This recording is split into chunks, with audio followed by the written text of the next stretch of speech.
aamintum man fis sama. Apakah kamu iman man fis sama? Ayursila alaikum hasiban. Yang jelas Allah resminya mengistilahkan zatnya itu man fis sama. Zat yang ada di langit. Istilah resminya aras juga di atas langit. Ar-Rahmanu alal arsis. Kemudian kita di internal Islam menjelaskan Allah itu tidak butuh tempat. Oke, benar itu. Karena tidak butuh tempat, Allah itu khalik, tempat itu makhluk. Tentu khalik tidak butuh makhluk. Ya seperti itu saja. Tapi kalau kamu bilang Allah nggak punya tempat, mesti orang masih ngejar. Lalu di mana? Pokoknya di mana-mana. Lu rak banyak. Malah bingung kan? Wah pidato ini Pak Zaiduddin jadi NU gak di mana, gak kemana tapi di mana-mana. Bangunnya pangeran ke NU tapi gak kemana tapi di mana-mana. Kan itu.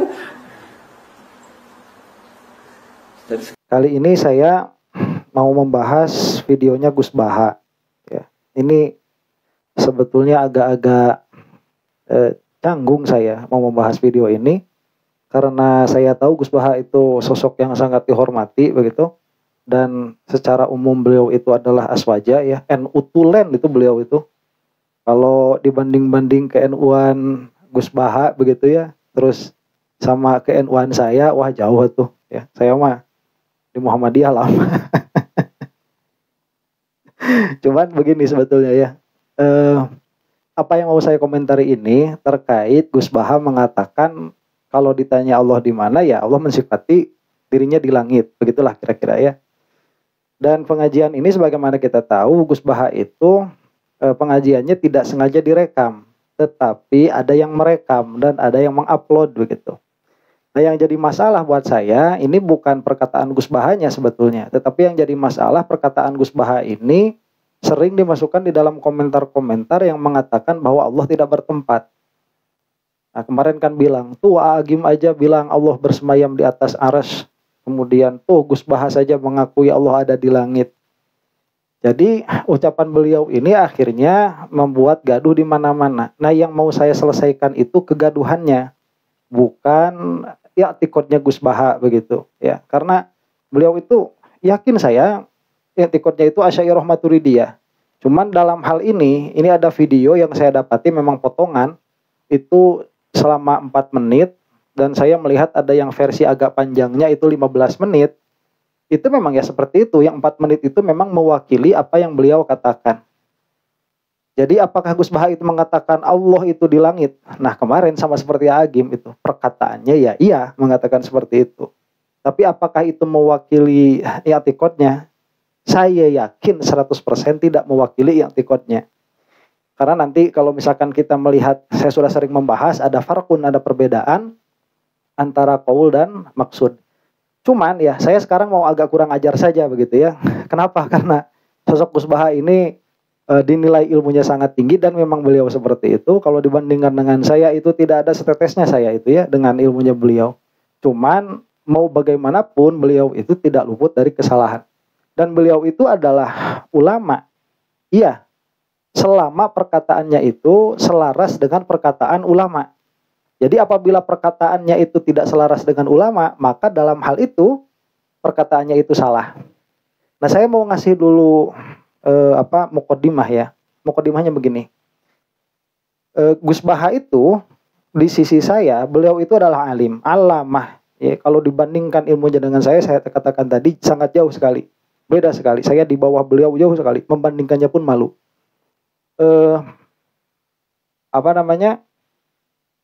Perbedaan saya dengan Wahabi yang mengatakan Gus Baha di langit itu seperti ini. Saya melihat ada beberapa kesalahan di dalam videonya Gus Baha itu. Bukan hanya partikular pada hal ini saja, tetapi pada beberapa masalah. Itu ada 3 masalah yang saya temukan. Yang pertama ini masalah ini yaitu mengatakan Allah pun mensifati dirinya ada di langit, perkataan itu. Kemudian yang kedua, perkataan roh itu bukan makhluk. Kemudian yang ketiga, bahwa Nabi Musa dan Nabi Muhammad SAW itu makan makanan haram. Nah nanti kalau misalkan videonya itu mau dibahas, insya Allah saya bahas. Cuman saya akan fokus sama yang pertama dulu yang ini ya, karena ini usulnya, intinya di situ. Dan nanti tolong silahkan bedakan sama yang menonton ini, sikap saya dengan sikap para Wahabi itu berbeda. Jadi kalau Wahabi itu semua perkataan Gus Baha itu salah, kecuali perkataan yang ini, yaitu mengatakan Allah di langit. Ya. Nah kalau saya itu berbeda. Semua perkataan yang dikatakan Gus Baha itu benar, kecuali yang 3 saya sebutkan tadi, begitu. Jadi gini ya, ini untuk takziman. Saya itu bukan orang yang seneng basa-basi ya. Kalau saya katakan orang itu bego, ya saya katakan bego. Kalau saya katakan orang itu tolol, ya saya katakan tolol. Gus Baha ini lain, beliau itu orang alim, ya. Jauh ilmunya di atas saya beliau itu. Nah, yang mau saya katakan begini. Kalau misalkan ya, yang menonton ini suka melihat daurah fikihnya saya. Kemudian dari apa yang saya katakan itu bertentangan dengan apa yang Gus Baha katakan dalam hal fikih, punya saya mau buang saja begitu. Ya. Gus Baha ambil karena beliau itu a'lam, lebih mengetahui di dalam perkara fikih. Apalagi hafalan Qur'annya, apalagi hafalan hadisnya, saya emang nggak ada apa-apanya. Cuman yang namanya salah ya tetap salah begitu. Nah makanya saya ini akan mengcounter apa yang Gus Baha katakan dengan perkataan para ulama, bukan dengan perkataan saya. Jadi kalau yang yang punya sangkaan jelek sama saya nggak apa-apa lah, ya biarkan saja begitu. Nih, ini yang saya lihat ya di dalam videonya. Di dalam videonya itu dimulai dengan kata-kata aamintum man fis sama ayyursila alaikum hasiba. Jadi karena temanya ini adalah jika ditanya Allah di mana, ya sudah katakan di langit saja begitu, karena Allah mensifati dirinya seperti itu. Kemudian Gus Baha itu menukil surah Al-Mulk ayat 17 atau ayat 16. Nah, kenapa saya katakan atau? Karena Gus Baha ini baru saja di awal video ini sudah ikhtilat bacaannya. Ya, bacaan Al-Qur'annya ini sudah bercampur antara surah Al-Mulk ayat 16 dan Al-Mulk ayat 17. Yang Gus Baha katakan di awalnya begini. Aamintum man fis sama. Nah, jika awalnya itu aamintum yaitu dengan hamzah, maka lanjutannya itu ayyahsifa bikumul ardo. Jadi bukan ayyursila alaikum hasiba, bukan yang itu. Karena itu yang ke-17. Ayat yang ke-17 itu bukan aamintum, tapi amintum. Jadi pakai bukan pakai hamzah. Nah, di sini sudah ikhtilat bacaannya Gus Baha. Kenapa ini saya bahas? Ya, supaya yang nonton tahu dulu nih, Gus Baha itu manusia, dia mungkin salah. Dan kesalahannya nampak. Ini sudah tidak bisa dielakkan lagi. Beliau salah di dalam bacaan ini, ikhtilat. Nah, apakah karena kesalahan itu beliau jadi turun derajatnya? Oh, tentu tidak. Jadi bacaan ikhtilat itu menunjukkan ada kehafalan. Jadi ada hafal di dalam dirinya. Cuman mungkin karena beberapa kondisi bacaannya tercampur. Kalau saya ini agak mustahil bercampur bacaan Al-Mulk 16 dan 17. Saya mah mustahil bercampur. Kenapa? Ya hafal surahnya saja enggak gitu. Kalau enggak hafal gimana mau bercampur? Kalau bercampur saya mah bacaannya paling Al-Asr sama Atin itu ya. Wal 'asr innal insana lafi khusr illa alladzina amanu wa 'amilus solihati falahum ajrun ghairu mamnun. Nah, itu yang sering ikhtilat. Karena ya hafalnya cuma itu-itunya doang begitu. Ya, cuma kalau Gus Baha ini sampai ikhtilat wajar sebetulnya. Cuma yang mau saya tekankan bukan mau memperlihatkan kesalahannya ya, karena memang untuk menunjukkan bahwa beliau ini bisa salah. Jadi supaya kita bisa insaf ya. Begitu. Jadi sekali lagi justru ikhtilatnya ini menunjukkan beliau itu hafal Al-Qur'an. Nah, itu kesalahan yang pertama di dalam bacaannya. Yang kedua, beliau itu salah mengartikan. Jadi tatkala beliau mengatakan aamintum man fis sama, apakah engkau iman kepada zat yang ada di langit? Nah, ini salah. Ya, salah di dalam mengartikan. Karena aamintum itu bukan apakah kalian iman, tapi apakah kalian merasa aman, begitu. Jadi kalau apakah kalian beriman itu aamantum, bukan aamintum. Seperti amantu birobbi Musa begitu, atau birobbi Bani Israel. Itu amantu, bukan amintu. Nah, kalau misalkan diganti begitu ya, mukhatabnya dengan antum, itu berarti amantum, bukan amintum. Jadi amintum itu diterjemahkannya apakah kalian itu apakah kalian itu merasa aman. bukan apakah kalian itu beriman. Nah, ini di awal sudah dua kesalahan ya. Yang mau saya catat apa? Dalam 4 menit ini Gus Baha ini sedang apa ya? Mungkin tidak sekonsentrasi biasanya. Ya, makanya dari awal ini bacaannya sudah salah, kemudian mengucapkan, menerjemahkan amintum dengan apakah kalian beriman, itu pun salah. Begitu. Itu yang kedua kesalahannya. Nah, kemudian ya. Nah,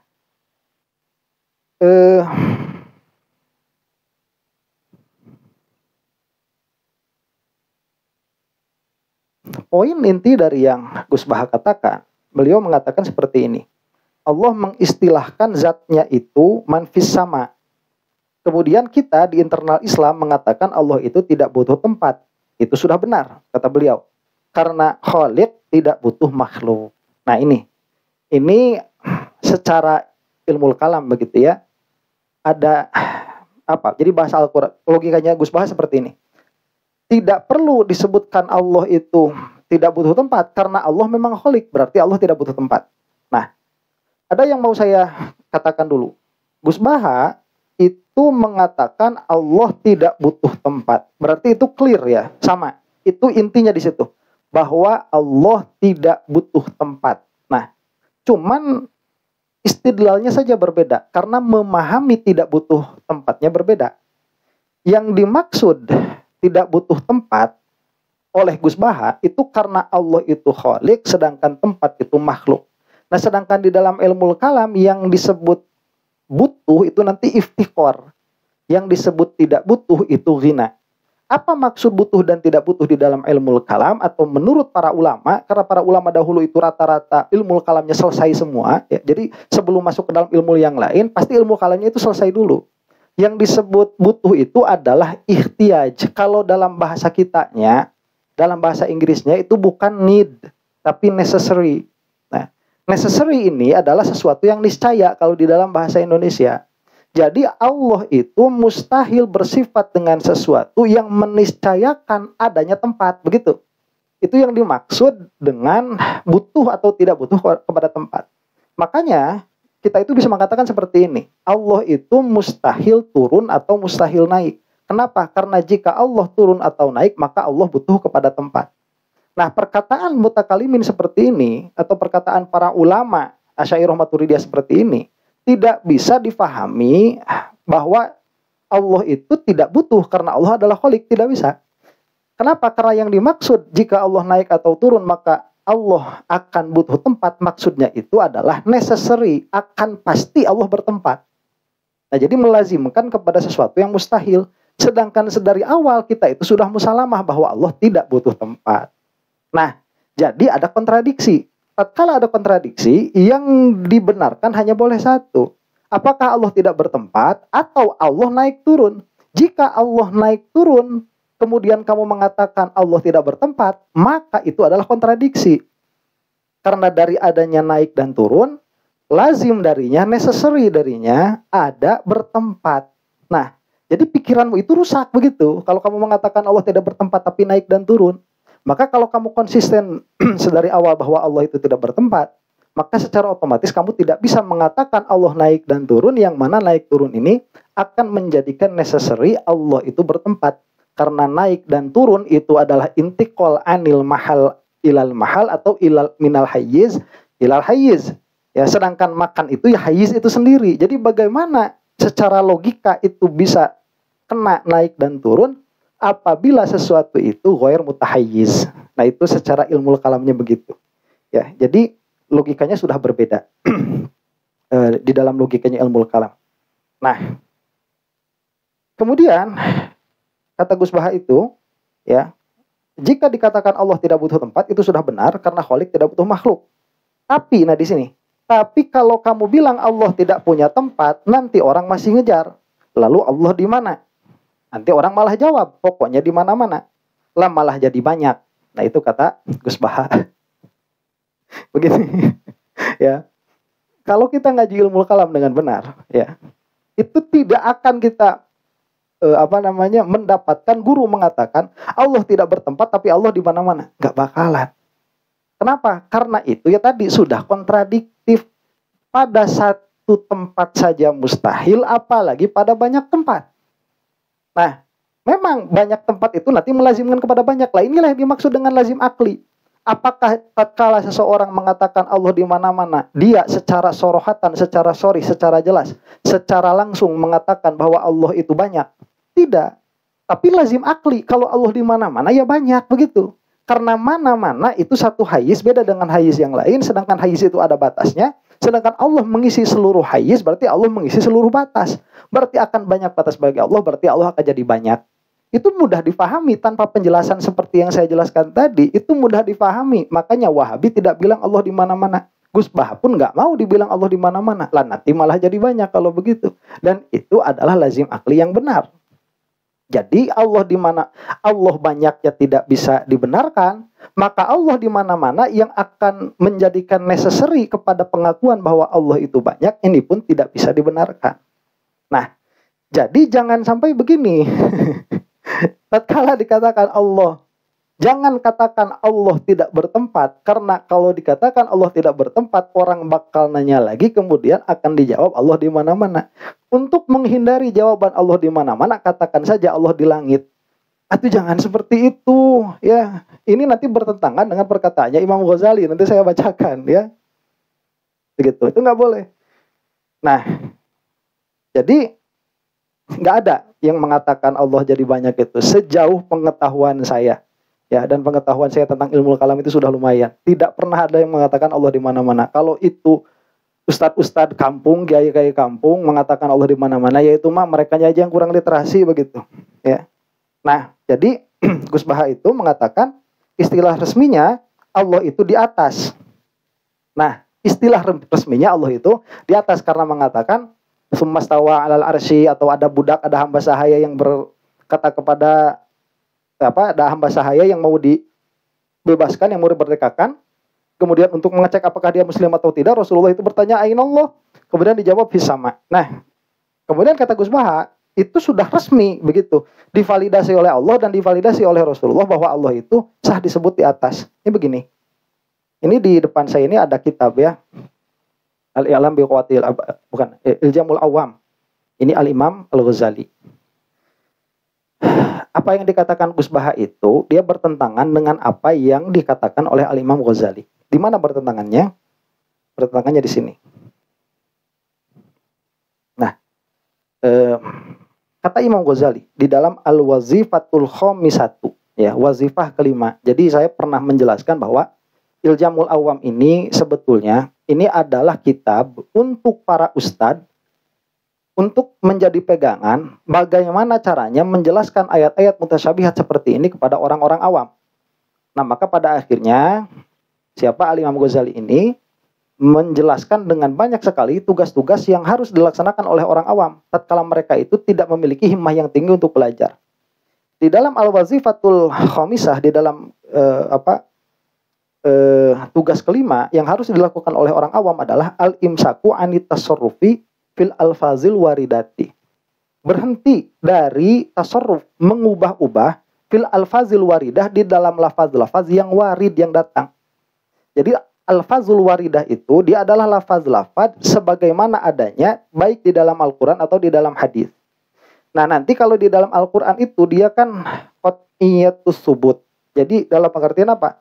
Jika di dalam Al-Qur'an itu mengatakan Ar-Rahmanu 'alal 'arsy istawa, maka itu sudah pasti qat'i 100%. Rasulullah pun berkata dengan lafaz yang sama. Karena Al-Qur'an itu dia sudah dijamin keotentisitasnya oleh Allah Subhanahu wa taala. Tidak akan ada tabdil, tidak akan ada perubahan. Maka disebut qat'iyatut tsubut. Kesubutannya qat'i. Meskipun dalalahnya itu sebagiannya zonni. Adapun hadis itu nanti jika dia ada lafaz-lafaz yang bisa mengartikan kepada makna-makna yang mutasyabih, itu sebetulnya sebelum dicek maknanya itu harus dicek dulu lafaznya. Apakah lafaznya ini pasti dari Rasulullah demikian atau tidak? Nah, ainallah yang ditanyakan oleh Rasulullah SAW kepada hamba sahaya itu kemudian dijawab fisama, ini lafaznya sedari awal sudah problematik. karena nisbah lafaz ini kepada Rasulullah sedari awal ini ada perbedaan riwayat. Nah, jadi sebagaimana kaidah kita di dalam ilmu usul, jika sesuatu ini dia subutnya itu maznun, dia tidak bisa dijadikan usul, begitu, tidak bisa dijadikan pegangan untuk memahami usuluddin. Nah, makanya ini sebetulnya urusannya urusan ribet, nggak bisa digampang-gampangin seperti itu. Jadi nggak bisa digampang-gampangin kayak perkataannya Gus Baha. Oh ya sudah, Allah mensifati dirinya di atas, kita sebutkan Allah di atas. Allah mensifati dirinya di langit, kita sebutkan Allah di langit. Nggak bisa sesimpel itu. Kalau mau menyimpelkan, ya, mau memudahkan, ini bahasanya Imam Ghazali. Wa yajibu ala umumil khalqi al-jumudu ala alfazi hadhil akhbar. Dan wajib atas umumil khalqi. Ya, umumil khalqi itu kita bisa bahasakan kepada seluruh makhluk. Kepada keumuman manusia. Apa yang harus itu? Al-jumudu ala alfazi hadhil akhbar. Berhenti atas lafaz-lafaz khobar-khobar seperti ini. Dalam pengertian khobar-khobar yang mutasyabihat. Berhenti di dalam lafaznya. Wal imsaku anitasarrufi fiha min sittati awjuhin. Dan berhenti menahan diri dari mengubah, dari membalikan atau merubah-rubah fiha di dalam lafaz-lafaz itu min sittati awjuhin dari 6 perspektif. Dari 6 wajah, dari 6 sisi. Dari sisi apa saja? 1, at-tafsiru, penjelasan. Jadi jangan dijelaskan. Jika tidak ada penjelasannya dari Rasulullah, jangan dijelaskan. Lafaznya sudah, biarkan demikian. Yang kedua, wat ta'wilu, dan dari ta'wil. Yadullah fawqa aidihim, sudah. Yadullah fawqa aidihim, yadullah saja sudah. Ya, fawqa aidihim sudah, fawqa aidihim saja. Jangan ditakwil. Dari yadullah kepada kekuasaan Allah itu ada takwil. Kata Imam Ghazali, jangan ditakwil, biarkan yadullah. Wat tasrifu, dan dirubah tasrifnya. Dirubah tasrifnya seperti apa? Ar-Rahmanu 'alal 'arsy istawa. Istawa nanti diganti jadi mustawin. Jadi Allahu mustawin 'alal 'arsy. Enggak boleh itu ditasrif. Enggak boleh ditasrif. Enggak boleh dirubah. Atau misalkan di dalam Ar-Rahmanu 'alal 'arsy istawa itu dirubah jadi Ar-Rahmanu itu jadi Allah. Allahu 'alal 'arsy istawa. Itu enggak boleh. Wat tafri' itu dicabangkan, ya. Wal jam'u, dan dijamak, disatukan. Jadi tidak boleh dipisahkan dari jumlah asalnya. Jika jumlah asalnya itu Ar-Rahmanu 'alal 'arsy istawa, itu jangan jadi diambil alal 'arsy istawa kemudian Ar-Rahmannya diganti jadi Allah. Itu nggak boleh, ya. Atau misalkan diambil istiwanya saja. Ar-Rahmanu istawa 'alal 'arsy, nggak boleh, itu sudah ditafri'. Jadi nanti dikumpulkan nih. Allah ada wajah, ya, misalkan kullu syai'in halikun illa wajhah. Jadi Allah lahu wajhun, diambil, ditafri' nih, dipecah nih. Kemudian nanti disimpulkan lagi, nanti disatukan. Jadi Allah punya wajah, Allah punya tangan, Allah punya kaki. Kemudian Allah itu bertempat di langit. Kemudian nanti jika yaumil qiyamah kakinya Allah akan menginjak kepada neraka. Itu jadi disatukan semuanya. Nggak boleh. Biarkan dia itu pada tempatnya. Wat tafriq, dan memisah-misah. Itu pun tidak boleh. Nah, ya.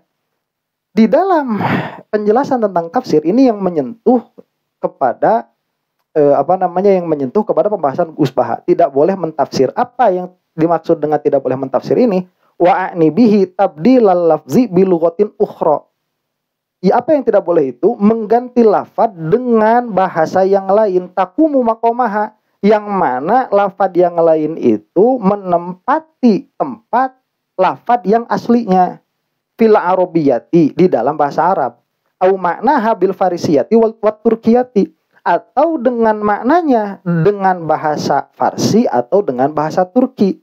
Bal la yajuzu nutqu illa bil lafzil warid. Malah tidak boleh berbicara kecuali dengan lafaz sebagaimana datangnya. Jadi nggak boleh sama diganti dengan langit begitu. Allah mensifati dirinya ada di langit, ya sudah sebutkan di langit. Nggak boleh.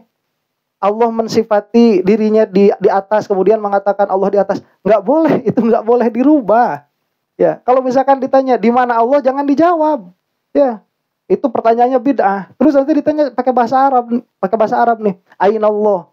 Kalau mau lah kita pakai yang lafaz yang maskuk tadi ya, kita sebut aja itu kan pertanyaan Rasulullah kepada hamba sahaya yang nanti menjawab fis sama, kita jawab fis sama. Kemudian nanti kalau nanya lagi pakai bahasa Arab, wa ma makna fis sama? Kita sebutkan lagi as-su'alu anhu bid'atun. Bertanya tentang hal itu bid'ah. Jadi jangan diterjemahkan. Li'anna min al-alfazil arabiyah. Terus kemudian Imam Ghazali ini menyebutkan alasan kenapa tidak boleh dipindah bahasakan. Nah, Jadi di sini nih, ini langsung contohnya ya, biar cepat. Amal awwalu fa mithaluhu lafzul istiwa fa innahu laisa lahu fil farisiyati lafzul mutabiqun yuaddi bainal fursi al ma'na alladhi yuaddihi lafzul istiwa bainal arabi bihaitsu la yashtamilu ala mazidi ihamin id farisiyatuhu ayyuqala rosat bi istad. Jadi tidak boleh istiwa itu, ini contohnya bahasa Farsi ya. Tidak boleh istiwa itu diterjemahkan kepada bahasa Persia. Kenapa? Karena bahasa Arab itu kompleks, beda sedikit ya. Secara makna dia sudah berbeda lafaz. Di dalam bahasa kita pun demikian. Saya kemarin misalkan lihat ada yang namanya celurit dengan sabit. Ini kan kalau menurut kita kayak yang sama begitu ya, sabit ya celurit ya sama saja. Orang bawa sabit nih mau ngambil rumput, terus kita bilang bawa apa kamu, dibilang bawa celurit, itu kita benerin aja, padahal secara bahasa itu beda ya. Kalau sabit itu dia lebih kecil, kalau celurit itu dia untuk perang begitu ya, yang lebih besar. Nah ini kalau misalkan kita mau membahasakan celurit kepada bahasa Inggris, kita mau pakai apa ya? Apa mau pakai scythe ya, atau mau pakai scythe-like edge weapon. Mau apa yang mau kita pakai? Nah, kalau kita tidak hati-hati di dalam kepresisian pemindahan bahasa dari bahasa satu kepada bahasa yang lain, apalagi ini dari bahasa Al-Qur'an yang mutasyabih kepada bahasa Indonesia yang demikian adanya, akhirnya nanti akan memberikan waham, akan memberikan sangkaan kepada orang-orang yang mendengar, sangkaan yang macam-macam begitu. Nah ini, jadi kalau misalkan Gus Baha mengatakan, katakan di langit, saya melihat zahirnya saja ya. Tadi saya sudah mengatakan, saya yakin Gus Baha itu tidak punya itikad seperti itu. Cuman beliau mengatakan, sudah katakan saja demikian. Ini salah, karena bertentangan dengan apa yang dikatakan oleh Al-Imam Ghazali. Begitu. Kata Imam Ghazali nggak boleh diterjemahkan. Nah, kemudian, kalau kita ikut logikanya Gus Baha, ya, sebutkan saja, kita musalamah lah, oke, biar gampang kita terjemahkan di langit. Kemudian kalau ada yang nanya Allah di mana, kita jawab aja di langit. Kenapa? Karena Allah mensifati demikian. Ya sudah, kita sebutkan saja. Allah juga kalau ditanya Allah di mana, ya nih lebih dekat daripada urat leher. Ya, kalau ditanya Allah di mana, di bumi. Kenapa? Kan menyebutkan wa huwallazi fis sama'i ilahun wa fil ardi ilahun. Allah juga mensifati dirinya fil ardi kok. Begitu. Makanya jangan sampai kita itu menerjemahkan, apalagi dipisah-pisah tadi kata Imam Ghazali, kemudian disatukan di dalam satu kesatuan, kemudian kita jelaskan sifat Allah begini dan begitu ya. Ini tidak boleh. Nah, ala kulli halin Gus Baha ini aset kita semua ya. Saya mengatakan seperti ini bukan untuk mengkritisi pribadi Gus Bahanya apalagi begitu ya, atau keilmuan beliau apalagi, tidak. Tapi ini untuk menyelesaikan apa kegaduhan yang diakibatkan oleh perkataan Gus Baha ini begitu ya. Jadi apakah Gus Baha ini itikadnya salah? Dalam hal ini saya rasa tidak. Apakah perkataannya banyak salah dipahami? Iya. Nah, apakah Gus Baha itu bisa salah di dalam berbicara? Saya sudah membuktikan tadi ya, dan beliau itu alim selama perkataan beliau itu sesuai dengan para ulama. Dan apabila sekali lagi ta'ziman lahu, jika dibandingkan dengan saya ini nggak ada apa-apanya begitu ya, jauh sekali. Kalau ada perkataan masalah fikih yang bertentangan dengan apa yang dikatakan Gus Baha, ambil saja perkataan beliau, perkataan saya membuang ke laut aja begitu. Ini mudah-mudahan ada manfaatnya ya, supaya tidak terus-terusan menjadi senjata bagi Wahaboy. Kewajiban saya hanya menyampaikan, apapun outputnya nanti terserah saja. Wallahu a'lam bishawab. Assalamualaikum warahmatullahi taala wabarakatuh.